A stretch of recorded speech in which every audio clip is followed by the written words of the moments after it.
इनकी मुसलमानों से लड़ाई नहीं है, दुश्मनी नहीं है, इस देश के शूद्रों से और अछूतों से इनकी लड़ाई है। बताओ ये अंधेर नगरी चौपट राजा की जो मालदार है, जो दे सकता है, दुनिया का सबसे शक्तिशाली आदमी, उसके तुम लाखों करोड़ रुपए माफ कर रहे हो और एक गरीब किसान 5,000 रुपए कर्जे के लिए उसको जेल में ले जाओगे, उसकी कुड़की करोगे, उसके बैल को और उसके घर की कुड़की करोगे। तो शर्म आनी चाहिए, डूब मरना चाहिए। यही है हिंदू राष्ट्र, यही है मनुवाद, यही है ब्राह्मणवाद। ये जो इशू इन्होंने उठाया है, इस इशू पर पूरे देश में एक व्यापक चर्चा की जरूरत है, क्योंकि ये जो 16वीं शताब्दी में रामचरितमानस लिख करके जिस तरीके से इन्होंने उसके अंदर ढोल गवार, शूद्र, पशु, नारी और इन्होंने ये सब ताड़ना के अधिकारी, मनुस्मृति के हिसाब से जो निम्न जातियां हैं, शूद्र हैं या अछूत जातियां हैं, अगर उनको पढ़ाई शिक्षा की इजाज़त दे दी तो सांप को दूध पिलाने जैसी हैं। महिलाओं के बारे में कि महिलाओं को, नीच जातियों को, ये सब इस तरह की इन्होंने ये जातिवाद फैलाने की पूरी इनकी तिकड़म है। और वो इसलिए है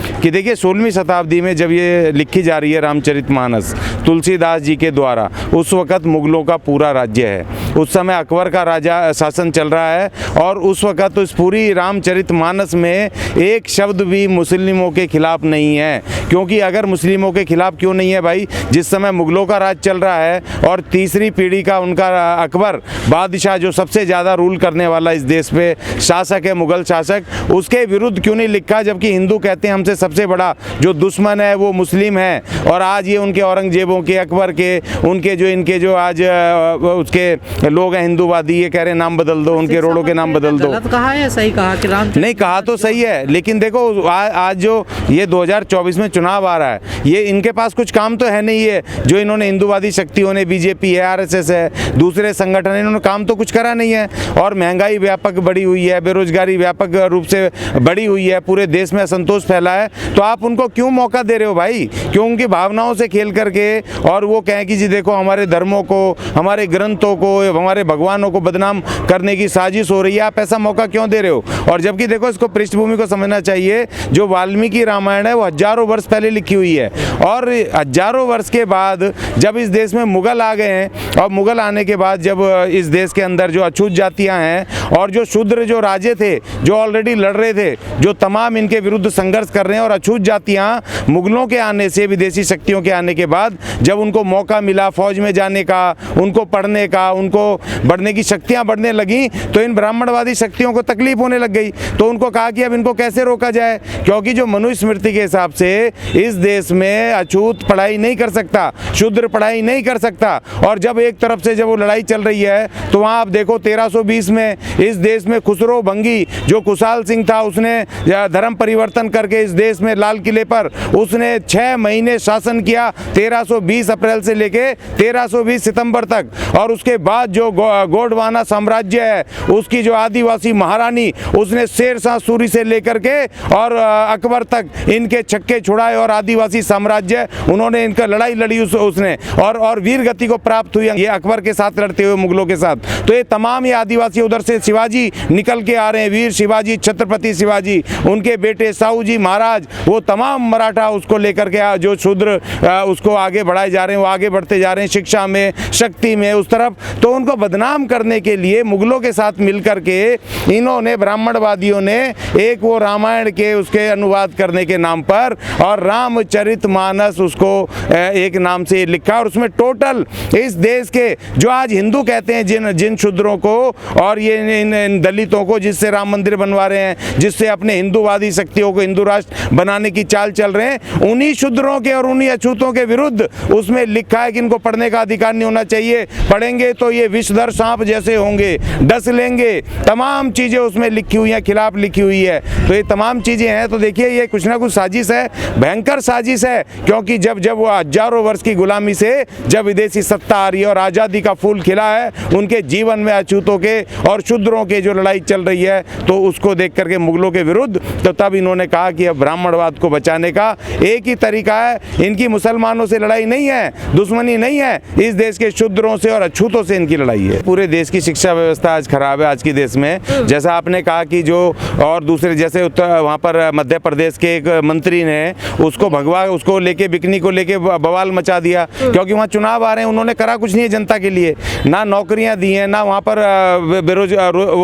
महंगाई को कंट्रोल किया है, ना वहाँ बाढ़ में और सूखे में जनता की मदद की है। तो वहाँ पर अब उनके पास कहने के लिए कोई सवाल नहीं है। बस एक ही सवाल इनके पास एक ही है कि हिंदूवाद को धर्म के नाम पर लोगों की भावनाओं को उसको लेकर उसके फायदा लेकर के और सत्ता में बार बार आ जाओ। इन्होंने शिक्षा पे कोई काम नहीं करा पूरे देश में, रोजगार पे कुछ काम नहीं करा, लोगों की तरक्की के लिए काम नहीं करा। बस ये बता रहे हैं विकास हो रहा है जी, विकास अंतरिक्ष में हो रहा है और नीचे बेचारा एक गरीब किसान भूखा बैठा हुआ उस तरफ देख रहा है, उसकी जमीन सूखी पड़ी है, उसके जानवर मर रहे हैं। एक तो देखा मध्य प्रदेश में 5,000 रुपए का कर्जा एक किसान ने लिया था, तो वो वहाँ के बैंक वाले अधिकारी और उसको उठा करके और बैल को उठा के उसको जेल में डाल रहे हैं। वो भर नहीं पाया क्योंकि उसकी खेती नहीं हुई, बर्बाद हो गई सूखे से बाढ़ से, और वो नहीं भर पाया। उसके किसान उसको लेके कुड़की करके बैल को और उसको जेल में ले गए। और दूसरी तरफ दो चार बड़े जो पूंजीपति हैं, जो दुनिया के मालदार हैं, टॉप उसमें सूची में, अमेरिका की टॉप सूची में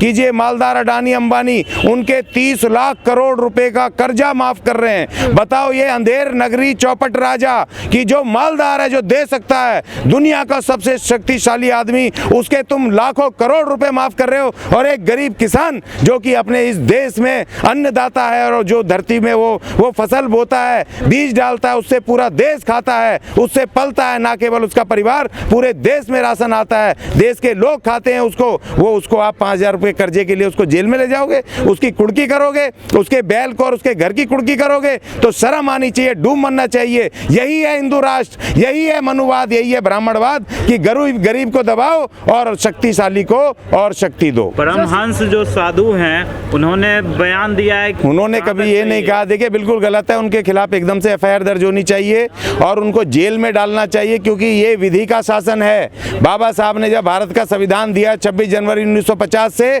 आज हम विधि के शासन में जी रहे हैं। किसी एक जाति धर्म का या किसी एक राजे रजवाड़े का राज नहीं है कि जिसके मुंह में आएगा जो भौंकता रहेगा। उस संत को तुरंत उठा करके जेल में डाला जाए और उसके विरुद्ध विभिन्न धाराओं में संविधान के विरुद्ध और देशद्रोह का मुकदमा चलाया जाए उसके खिलाफ, क्योंकि ये तुम्हारे घर का राज थोड़ी है। तुम्हारे पास 10 करोड़ रुपए हैं तो भाई डाल दो ना, लोग भूखे मर रहे हैं, लोगों को दे दो, वो बिना दवाई के मर रहे हैं, बिना रोटी के मर रहे हैं। गए यहाँ देश में आज आर्थिक व्यवस्था खराब है तो आज दे दो, देश के विकास में बैंकों में दे दो। अगर तुम्हारे पास रखा है, पहले तो इस बात की छानबीन होनी चाहिए कि साधु है, इसके पास 10 करोड़ रुपए आए कहाँ से। अगर इसने अपनी वहाँ रखे हैं काला धन, जैसे बहुत सारे साधु पकड़े गए ना, जमीनों में रखे हुए थे बहुत नोट और चरस गांजे दुनिया भर के बहुत पुराने ऐसे वो हैं, तो इसकी भी कुटिया में छापा लगना चाहिए कि 10 करोड़ रखे कहाँ पर हैं और इसके बैंक देखे जाएं कि कितना पैसा कहाँ से आ रहा है। तो इस तरह के लोगों पे तुरंत कार्रवाई होनी चाहिए, ये हमारी मांग है भारत सरकार से। कहाँ से मिलती है ऐसे साधुओं को इस तरह का बयान देने के लिए, क्योंकि वो आए दिन ऐसा बयान दे रहे थे। शाहरुख खान को जलाने का भी वादा किया था उन्होंने। देखिए वो शहद तो सरकार से मिलती है ना, प्रशासन से मिलती है ना। जैसे अभी कल हमारे चीफ जस्टिस जी ने उसके ऊपर कहा ना, जो चौहान है जिसने कि संविधान के खिलाफ विरुद्ध